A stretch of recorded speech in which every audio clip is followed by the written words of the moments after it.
Hey everyone, and welcome to Mrs. Rogers Quick Kitchen Tips. Now today I'm going to show you how to make a rosemary salt using a Mrs. Rogers grinder, so stay tuned.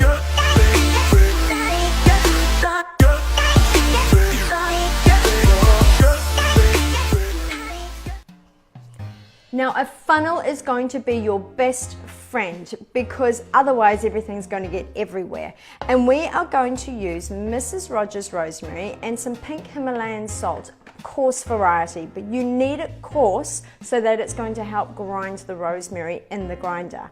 So I just want to pull out the rosemary, and I use this a lot on lamb and potatoes because it just is such a beautiful flavour. But sometimes you don't want the big chunky bits straight on your chips, and this is something that you can actually pour straight onto hot chips.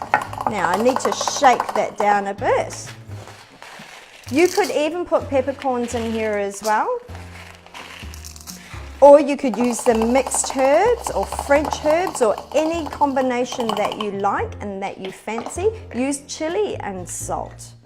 So once it's all together, you just want to give it a bit of a shake, and I'll grind it up to show you that I have really nicely finely ground Mrs. Rogers salt. Yum.